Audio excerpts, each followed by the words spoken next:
Affiliate industry में हमारा daily action plan क्या होना चाहिए, डेली एक्टिविटी हमारी क्या होनी चाहिए जिससे हमें कंपाउंडिंग रिजल्ट मिले। नहीं पता इस वीडियो को एंड में देखो, आपके सारे doubt clear. So hello guys, I hope आप बहुत अच्छे होंगे। आपने इससे पहले की सारी वीडियो देख ली होगी और आपको बहुत ही मजा आ रहा होगा। मजा आ रहा तो लाइक कमेंट जरूर कर देना और चैनल पे न्यू आया हो तो सब्सक्राइब जरूर कर देना। तो वीडियो को स्टार्ट करते हैं। टॉपिक तो आपने देख ही लिया हो कि डेली एक्शन प्लान क्या होता है, डेली एक्शन प्लान हम लोग क्या रखें इससे हमारे रिजल्ट अच्छे आए, कंपाउंडिंग रिजल्ट। तो गाइस, तो डेली एक्शन प्लान में आपको 3 से 4 चीजों का पहले ध्यान रखना है कि पहला आपका वर्क टाइम क्या चल रहा है, वर्किंग टाइम का क्या है। एक टाइम फिक्स करो कि जिसमें आप अच्छे से काम कर सको। वर्किंग टाइम मतलब कि अगर आप शाम में काम देना चाहते हो टाइम दे सकते हो, दिन में देना चाहते हो, दोपहर में देना चाहते हो या सुबह के टाइम देना चाहते हो। लेकिन अगर मेरे हिसाब से पूछोगे तो शाम में सबसे बेटर रहेगा। क्यों?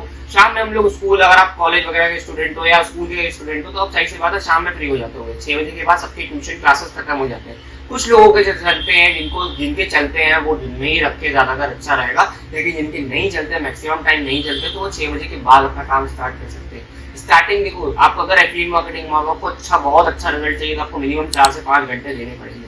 अब इन 4-5 घंटों में आपको क्या करना है?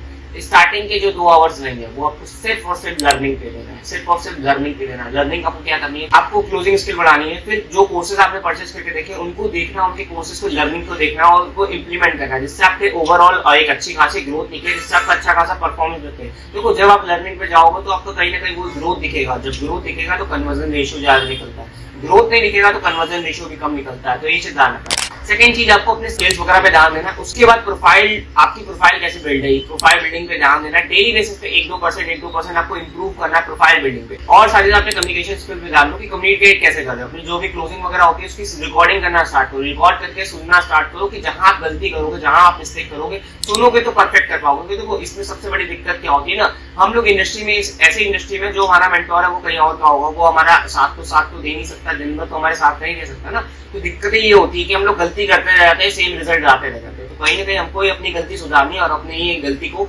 इम्प्रूव करना है। इम्प्रूव कैसे करोगे? जब आप उस चीज को देखोगे कि मैं क्या कर रहा हूँ, तो इन चीजों पे आपको ध्यान देना है। उसके बाद जब भी आप 2 से 3 दिन काम करो तो चौथे 5वें दिन का एक शेड्यूल रखो कि मुझे जो 3 दिन मैंने काम किया, जैसे मैंने क्या किया था, मैंने 1 हफ्ता काम किया तो मैं 8वें दिन मैं उसको चेक करता हूँ कि जो 7 दिन मैंने काम किया उससे मुझे रेवेन्यू कितने का जनरेट हुआ, रेवेन्यू के साथ साथ मेरी अर्निंग कितनी हुई, लर्निंग मैंने क्या क्या किया और मेरा उसके पहले का जो वीक था उससे ज्यादा हुआ है, उससे कम हुआ। तो मैं कंपेयर करता हूँ। कंपेयर करने से मुझे पता चलता है कि नहीं, मैं यहाँ था तो यहाँ हो गया, यहाँ तक तो यहाँ था। इससे कंपेयर करने से आपको ये पता चलता है कि नहीं, मैं सही जा रहा हूँ, गलत नहीं जा रहा हूँ। जहाँ गलत करोगे वहाँ पता चलेगा। जब किसी चीज को एनालाइज नहीं करोगे तो पता ही नहीं चलेगा कि क्या कर रहे हो, कैसे कर रहे हो। तो ये चीज ध्यान रखिए। उसके बाद आपको ये चीज ध्यान रखना है कि आपको कंटेंट क्रिएशन का रास्ता पकड़ना ही पड़ेगा। डेली एक्शन प्लान में एक चीज ध्यान रखो, अगर स्टार्टिंग में कैमरा फियर है तो आप एक काम कर सकते हो, खुद की वीडियो खुद से क्रिएट कर सकते हो और कहीं पोस्ट मत करो, डेली एक वीडियो क्रिएट करो। अब देखो, कंटेंट क्रिएशन का फॉर्मूला क्यों, कंटेंट क्रिएशन क्यों करना चाहिए? कंटेंट क्रिएशन कहीं ना कहीं आपका हेल्प करता है कन्वर्जन रेशियो बढ़ाने में, पर्सनल ब्रांडिंग बढ़ाने में, आपकी सेल्स बढ़ाने में, आपकी ग्रोथ ओवरऑल बढ़ाने में, आपको सब कुछ फायदा देता है। कंटेंट क्रिएशन से आपको हो सकता है कहीं और से पेड प्रमोशन मिल जाए अगर आपके अच्छे खासा फॉलोअर बेस, अगर आपका अच्छा खासा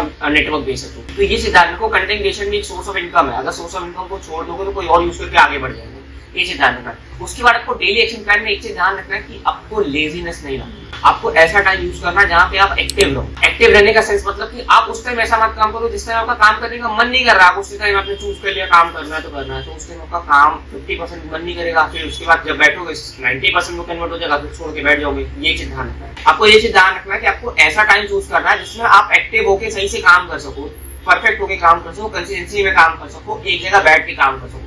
ये नहीं कि आपने कभी भी काम को चूज कर लिया, आधा घंटा काम किया 1 घंटे गायब, आधा घंटा काम किया 1 घंटे गायब। ऐसा करोगे तो फिर डेली एक्शन प्लान कोई काम का नहीं रहेगा। ठीक है। उसके बाद आपकी कंसिस्टेंसी बहुत मैटर करती है कि आप डेली वर्क कर रहे हो कि नहीं कर रहे हो। क्योंकि वो कंपाउंडिंग रिजल्ट अगर आपको चाहिए तो आपको मिनिमम 1.5 से 2 घंटे देने पड़ेंगे डेली बेसिस पे या मंथली बेसिस पे या वीकली बेसिस पे। आपको डेली अच्छे खासा टाइम देना पड़ेगा। अगर आपका टारगेट है कि 1 लाख 2 लाख अचीव करना है तो आपको मिनिमम, देखो 2-3 आवर से तो काम नहीं बनेगा, मिनिमम 4 आवर तो देने पड़ेंगे। अब 4 आवर में रोड मैप क्या होगा? रोड मैप में 4 आवर देखो, जब भी जितना टाइम चूज करते हो उसमें 2 आवर लर्निंग पे जाना चाहिए, 1 आवर आपके कॉलिंग वगैरह पे जाना चाहिए, 1 आवर जो रहते हैं उसमें आप कंटेंट क्रिएट कर सकते हो, प्रोफाइल ऑप्टिमाइज कर सकते हो, क्योंकि ये सब में उतना टाइम नहीं लगता। और देखो, कंटेंट क्रिएट करने में बहुत ज्यादा टाइम नहीं लगता। ये नहीं कि बहुत ज्यादा टाइम लगेगा, 1-2 घंटे। स्टार्टिंग पीरियड में आपको टाइम लगेगा। तो आपको कौन से शूट करना है, सिंपल सा एक वीडियो क्रिएट करो, वीडियो क्रिएट करके उससे गैलरी में सेव कर लो। 30 दिन का टारगेट लो। 30 दिन के बाद 31वें दिन देखोगे तो फिर आपको खुद अच्छा लगेगा, नहीं मैं पहले जो कर रहा था उससे बहुत बेटर कर रहा हूँ। कंटेंट क्रिएट करोगे, उसको डालोगे, कहीं ना कहीं आपका प्रॉफिट होगा।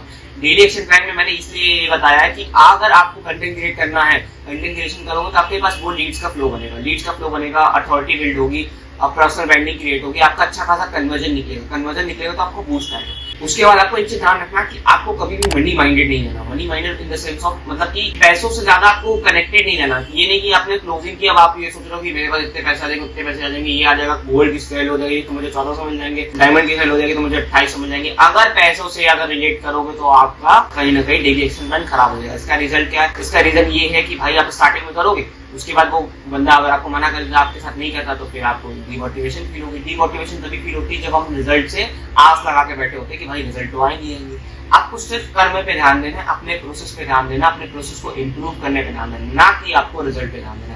क्योंकि देखो अगर 10th में मुझे पास आउट करना है, 10th पास आउट करना है, 10th में अच्छे रिजल्ट आए तो मुझे उसके लिए पढ़ना पड़ेगा। ये नहीं कि मैं 10th के रिजल्ट देखते रहूँ कि भाई 10th में क्या हुआ, 10th में क्या हुआ, ये चीज पे मैटर नहीं करता। तो ये चीज ध्यान रखना। बाकी आपको वीडियो पसंद आए तो वीडियो को लाइक और कमेंट और सब्सक्राइब जरूर कर देना। बाकी एक डेली एक्शन प्लान में इतना ही सारा कुछ था, इसको फॉलो करो। ये अगर आप 15 दिन भी सही से फॉलो करते हो तो आपको 16वें दिन अच्छे रिजल्ट मिलना स्टार्ट हो जाएंगे। तो पसंद आ रहे तो वीडियो को लाइक कमेंट सब्सक्राइब कर देना। मिलते हैं जल्दी नेक्स्ट वीडियो।